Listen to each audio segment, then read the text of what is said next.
Okay, I'm hoping this is my caller here from California, so let's see if I'm accurate here. Hello? And who is this? Can you hear me? This is Frank Richardson. Perfect. Hi, Frank. This is Nikki. Hi, Nikki. It's nice to meet you. Thank you so much for having me on your show today. I'm pretty excited to talk to you. I don't know if you heard anything. I'm pretty lighthearted with things. I'm trying I was listening to this last segment. I really enjoyed it. I thought, wow, that was really soothing. I enjoyed the talk about, disconnecting from the internet and disconnecting from all the stress and just relaxing. I was like, wow, that's great. Yeah, and I think knowledge is actually the one thing that we're missing these days. And I think if we can learn, as opposed to, I know things are so scary to people when they first realize the control that the government and that seems to be exercising in places it should never have been exercised. It can be so overwhelming to people that I think sometimes we need to step back and realize that if we start small, and sometimes all that takes is knowledge, and then we can actually make a difference in this world. So, but for those who are listening, I'm being joined here by, now I'll make sure I don't say anything wrong, but Frank Richardson, correct? And he's written a book called Police: The Arresting Truth. Used to work in many aspects of police endeavors, and besides being, what was it, you were a sheriff, am I? Yes, I was a sergeant in a pretty large sheriff's department and then a deputy police chief at a large school district police department. So and, even reaches into school, so that's great. Yeah, absolutely. And for the last 7 years, I've owned a private investigation and security company where we've actually taken on defense cases for people who've been arrested by law enforcement or been abused or had their rights, stepped on by police jurisdictions. So I've seen both sides of the coin, and you were talking earlier about education. Education is so important, and if people have knowledge and understand how their police departments really work, what the internal machine looks like, they can really affect the outcome of any contact they have with their law enforcement, or even affect how their police provide service to them. It's so important. See, that's awesome because, we most people, and I know I used to be very bad, like if you even got pulled over for speeding or anything else, you see those lights and everything else, your heart skips a beat, you become so scared to death. It's true. And it's because you're not aware of what's going to happen. It's because you... Even when you've been pulled over and you've worked in police department for a long time, you get that initial adrenaline push just like anybody else. You're like, oh, was I speeding? And so you say to yourself, okay, now what do I have to do? I better not move too quickly because I don't want to scare the officer and have him pull out his gun and do this or that. So you're like, okay, all these things are running through your mind just like the average person, even if you've done it for years. So, yeah, it is. And you know what? When people get scared, their ability to reason and think is limited too. So that we try to get people away from that so they can understand that there's, there are very simple techniques that you can employ when you have contact with the police so that it goes smoothly for you and it goes smoothly for them. And if there's an issue later on, you'll know how to address it so you can get the most out of your department with a complaint or a concern. That way you can view the situation more from a logical and a perceptive view as opposed to just a freak out, barely remembering anything about the way you were feeling. And what's funny is that's the way I wrote the book. It's more of a user's guide, and at the beginning of most of the chapters, rather than go into a lot of detail, I put a bullet list of things to be concerned about so that you can look at that one page and say, okay, this is all I need to be concerned about. I'll read the nuts and bolts behind this, but I'll look at this right now because that's really what's going to happen during this encounter. Because everybody does. It's a divided attention thing. They need to limit the amount of information they're processing so they can be successful at that time. Very much so. So what's the biggest tip you would give someone if they, we're dealing, with being pulled over and I guess now, especially the intimidation, because when you see police officers now, they used to be in blue and more welcoming, and now you see the black and the more menacing paint jobs on cars, more the intimidation factor. So what would be your largest, your biggest suggestion on overcoming such serious intimidation tactics that are being used? Well, one, I think we have to take a global look at police departments across our country and the direction that they're going. And for a while in the early 1990s and mid-1990s, there was a move to push police toward community-based policing. Were you familiar with that at all? No, I was not. Okay, so what they were trying to do is they wanted more interaction with the public. They wanted the public to kind of direct how the police could help them in their communities, and it was a great thing. And then there was this pullback when the police departments realized that would provide too much transparency. Everybody would see what the internal secret organization really was like, and they said, oh, well, that's too much work, and we don't want that much, available to the public. So then in the last probably 9 years since 9/11, they've been moving toward a terrorism-based policing program, which is more what you were talking about with the darker uniforms and the aggressive tactics and preparing for war. Well, police departments are not or should not be in a position where they're preparing for terrorist attacks. That should be a military issue. But they've taken up that call because they enjoy that type of activity. It's, you have a lot of young, aggressive people who are drawn to that type of profession, and they really want to go out and affect the world in that way. And it doesn't belong in our police departments in this country because we don't need that kind of civic authority handed out without oversight. Yeah, it was meant to be more peace instead of war when it came to police jurisdiction. They were peace officers, correct? They were peace officers, protect and serve. I mean, we're so far away from the serve portion of that it's not funny anymore. And because of the nature of police departments, if you look at them, if you file a citizen's complaint, for example, and it goes to the Internal Affairs Department, it is very tough as a victim to find out what the details are of the discipline, whether there was any discipline, and if the officer has ever been in trouble before. So it kind of provides this secret operating, cloud of, I don't know what that you can't penetrate. And so that's the first thing we have to get rid of. When we say we want our officers to be more responsive, then they have to be held accountable in an open manner to the people they serve.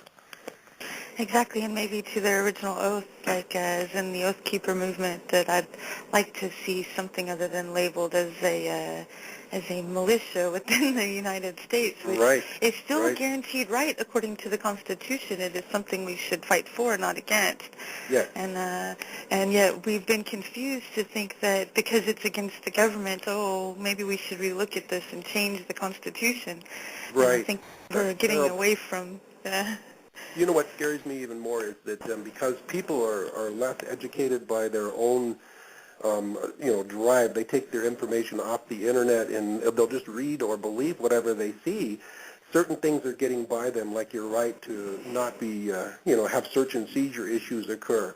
And an article because if you say no, usually then all of a sudden it's susceptible you're a bad reason. Guy. Yeah, exactly. And you have all a of a right sudden you're to say treated no. different for saying no. Yeah, and you should be able to say no in this country because that is a Fourth Amendment issue, and if they don't have probable cause, they shouldn't be searching anything. And the big concern is a lot of the media outlets will write an article where the police have said, well, we're going to search backpacks. Well, all of a sudden it becomes okay because a media outlet said that it's okay for them to do it, when in truth it's not okay. So we have to be real careful readers of our constitutional rights and make sure that none of those are being infringed upon. Like, for example, with the Patriot Act, one of the worst things that this country has ever done, in my opinion. Oh, yes. You need a warrant, and a judge needs to review your PC before anybody should be able to take your property and seize your items and do any of those things. And to give up that right, I believe, is the biggest step that we've made down the wrong path in years. Habeas corpus is a big deal. That's being totally ignored, and people tend to ignore the fact. I don't know if you're aware of the fact, but if you've noticed when you go into courtrooms that the American flag is now gold-rimmed. Really? Yeah, I haven't been in a few years. Is that really true? Wow. Yes, it is. So, and I don't know if you're familiar, because most people are not aware. This is another thing of knowledge, being a key to being aware of your rights. But when it's gold-rimmed like that, that usually denotes maritime law. Wow. Which means that you're in a state of war, of course, unless you go in and honestly go forward and acknowledge your common law rights as not ceding when asked to and showing yourself as being below the judge. You have to actually completely and consciously act and bring back into common law, as opposed to being subject to maritime law, which most people don't seem to realize throws out most of your rights guaranteed. Right. And the problem is this, and I can tell you for a fact, having worked in law enforcement for a long time, a lot of the young officers don't understand what they're doing either, and they're taking their cues from, just because we've always done this. And so many of the rights continue to be eroded. And the worst thing that I believe that happens is when you get out on a traffic stop and that officer starts bullying you because you won't let them have their way. It gives them the power. Yeah, that is a Title 42, 1983 abuse. That is a U.S. abuse. It's a crime and a civil action when an officer uses his authority to coerce you or abuse your rights in any way. And more people need to hold them accountable because police officers have moved toward that bullying tactic if they don't get their way. It reminds me of like hazing when you first join a fraternity or something in college. You know what I mean? It's Well, and law enforcement is a lot like that too. It's a secret culture upon itself. You have to behave a certain way to fit in there. And I can give you an example of someone who had trouble where he went in and worked at a department and stood up for what he thought was appropriate, and they thought he was an undercover internal affairs guy, and they started hanging rats in his locker and stuff because he witnessed them abuse some people out on the street and said, I'm not going to stand up for it. Well, the next thing they do, they targeted him. So it happens internally, too. There are good people who try to turn the corner, but they get shut down within the department. Yeah, it's like a serious, overwhelming, fraternity, brotherhood kind of planned thing that it's hard to overcome, and it seems like knowledge and actually reaching out and letting them know that, hey, you're actually part of a community. You have family, too. That's right. It's not us and them. And you hit it right on the head. That's probably the most important fact. And that's really why I wrote the book, because people need to understand that when they have contact with the police, if the police say, I want you to come down to the station and talk to me, you don't have to go down and talk to them. It's never in your best interest to talk to the police. And if you don't have an attorney present, you shouldn't be sitting in the same room with them. If they're going to arrest you, great, they can arrest you. But otherwise, the tactics they use to get you to cooperate are not something that you should go along with. And the same is true at traffic stops. And the same is true if you have your rights violated. Don't let the internal affairs investigator talk you out of filing a complaint. It is your right as a citizen to hold them accountable. And it's so important that people take the time to understand that they have so much more control over their police departments if they exert it. They just have to be willing to step up and say, wait a minute, I'm not going to tolerate that behavior and I'm going to call you on it. And if they do that, they are generally successful, because I can tell you, internally, police are afraid of getting in trouble. They're just like kids or anybody else. They're like, uh-oh, I did something wrong. Am I going to get in trouble? And then they worry about it.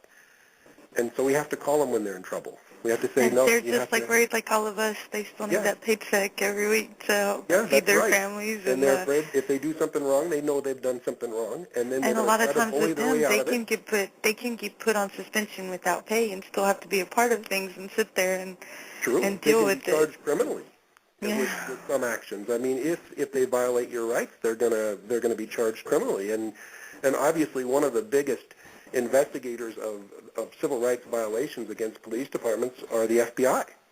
And of course, they're terrified that if it ever goes that far that they're going to be investigated. They're like, uh-oh, what am I going to do? So the key is I think the way to change police departments and push them more toward a community-based policing, which is what it should be, so they're responsive to our needs, is to hold them accountable and start peeling back that lid and looking at that secret organization and saying, oh, we need shooters review boards here, or we need a use of force review board here that is citizen occupied, so we can look and see what you're really doing, and you're not going to be able to cover it up yourself. Exactly. If we could actually get out and interact for once and be a part of your neighborhood, be a part of things, then you're actually familiar with those that are going to be the police force of that area. You become knowledgeable with them. You communicate. You interact.